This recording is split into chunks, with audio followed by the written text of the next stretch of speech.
জঙ্গিপুরের প্রাক্তন সাংসদ মাননীয় অভিজিৎ মুখোপাধ্যায় তৃণমূল ছেড়ে কংগ্রেসে যোগ দিলেন। জেলা এবং রাজ্য নেতৃত্ব সামনে জেলা পার্টি অফিসে কংগ্রেসের পতাকা হাতে তুলে নিয়ে তিনি নতুন করে আবার কংগ্রেসে যোগদান করলেন। যোগদান সভায় উপস্থিত ছিলেন জেলা এবং রাজ্যের বিশিষ্ট নেতৃত্ববর্গ। দলে যোগ দেওয়ার পর মাননীয় অভিজিৎ মুখোপাধ্যায় সাংবাদিক সম্মেলন করে সাংবাদিকদের উদ্দেশ্যে কি বার্তা দিলেন আমরা শোনাবো।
ধন্যবাদ এবং কৃতজ্ঞতা জানাবো সর্বভারতীয়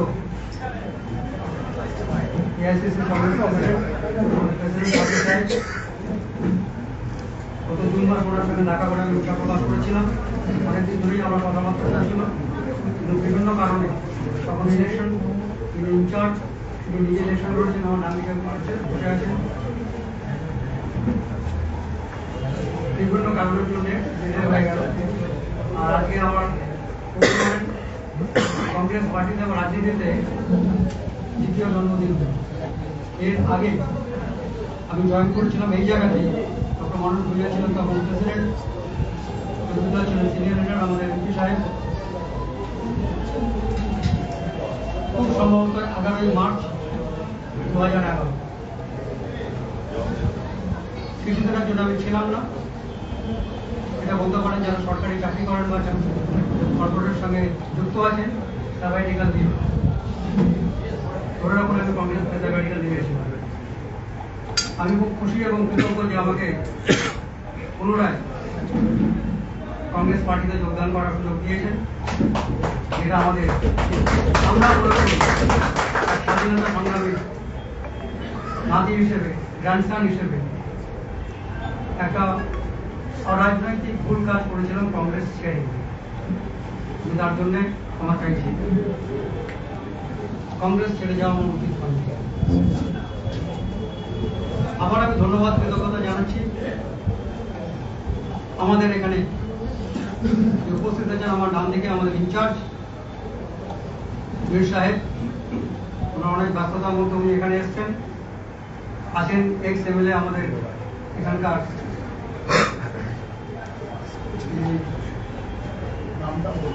অম্বা দেবী, ডান দিকে বসে আছেন এবং উড়িষ্যা থেকে এসছেন তিনিও ইনচার্জ আসাফ আলী খান সাহেব, আছেন আমাদের সিনিয়র দাদা প্রদীপ দা, আছেন ছোট ভাইয়ের মধ্যে কিন্তু বর্তমানে লিডার, আমাদের সবারই লিডার প্রেসিডেন্ট শুভঙ্কর বাবু। আর যে তিনজনের জন্য আজকে আমার কংগ্রেস আসা সম্ভব হলো, ম্যাডাম সোনিয়া গান্ধীজি, রাহুল গান্ধীজি এবং প্রিয়াঙ্কা গান্ধী। এরা সাপোর্ট না করলে হবে। আজকে আমি একটা কথাই বলতে চাই যে দিল্লির ইলেকশন প্রমাণ করে দিয়েছে যে কংগ্রেসের কোনো বিকল্প ঘটনা ভারতবর্ষে নেই।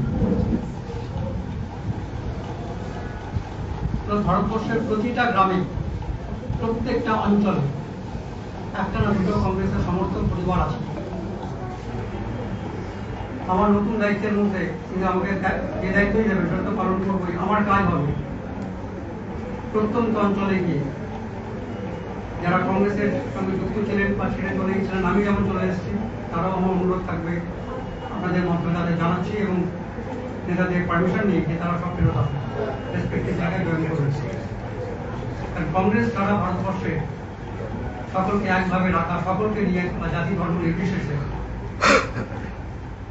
আর কোনো দল সেটা করতে পারে না, পারবেও, বারবার সেটা প্রমাণিত হয়েছে। দিল্লির ইলেকশন আবার সেটা প্রমাণ করলো যে কংগ্রেসের সাপোর্ট ছাড়া সাধারণভাবে কেউ আগে বাড়তে পারে না। সকলে ভালো থাকুন। জাতীয় কংগ্রেস জিন্দাবাদ, রাহুল গান্ধীজি জিন্দাবাদ, সোনিয়া গান্ধীজি জিন্দাবাদ, প্রিয়াঙ্কা গান্ধীজি জিন্দাবাদ, খার্গে সাহেব জিন্দাবাদ, আমাদের প্রেসিডেন্ট সাহেব জিন্দাবাদ, শুভঙ্কর মির সাহেব জিন্দাবাদ, আম্বাদেবী জিন্দাবাদ, জিন্দাবাদ, রাহুল গান্ধীজি জিন্দাবাদ এবং প্রতিটা সবাই যারা আছেন সকলকেই আমি আমার বক্তব্য শেষ করুন। সবাই ভালো থাকুন। বন্দে মাতরম, জয় হিন্দ।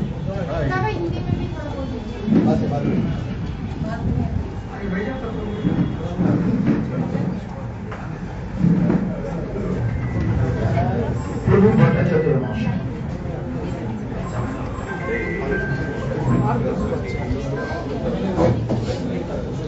ডক্টর গর্ণ অভিজিৎ মুখার্জি যখন সেলের চাকরি ছেড়ে দিয়ে তিনি কংগ্রেসে যোগদান করেছিলেন, সেদিনও আমি এখানে উপস্থিত ছিলাম।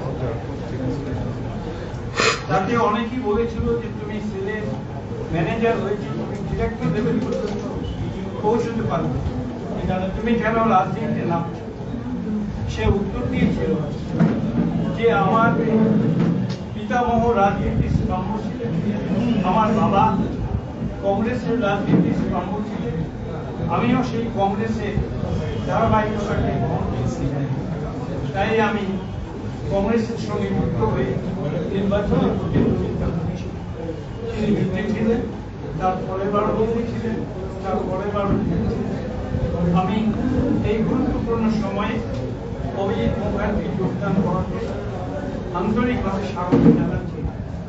আমার নিজের ধারণা, তার কাজ এবং সে যেভাবে বিভিন্ন জায়গায় যাবে, কর্মীদের উদ্বৃত্ত করতে পারবে, তাকে আবারও স্বাগত জানিয়ে কংগ্রেস চিকিৎসা পরিষেবা নির্ভরযোগ্য প্রতিষ্ঠান Sarada Seva Sadan hospital private limited, Amala cinema হলের বিপরীতে ডাক্তার কে.ডি. ঘোষের নার্সিংহোম। এখানে যত্নের সহিত সাধ্যের মধ্যে স্বাস্থ্য পরিষেবা দেওয়া হয়। এখানকার অত্যাধুনিক ফেসিলিটিগুলির মধ্যে হল ICCU, AC sharing cabin, AC cabin, NICU, maternity, paediatric, ventilator facility, modular OT, orthopaedic surgery, any type of surgery, obstetrics and gynecology, 24 hours ambulance facility, general medicine, pathology, physiotherapy, PFT, ECG, EEG, Holter monitoring এছাড়াও থাকছে daily OPD service, 24 hours emergency service. আমাদের ঠিকানা Barasat road, নোনা Chandanpukur, Barrackpore, Amala cinema হলের বিপরীতে, কলকাতা 122। যোগাযোগ 03325920006। Mobile number 9433389740 এবং 9433389739। Sarada Seva Sadan hospital private limited. Bureau report, সংবাদ বঙ্গবাণী।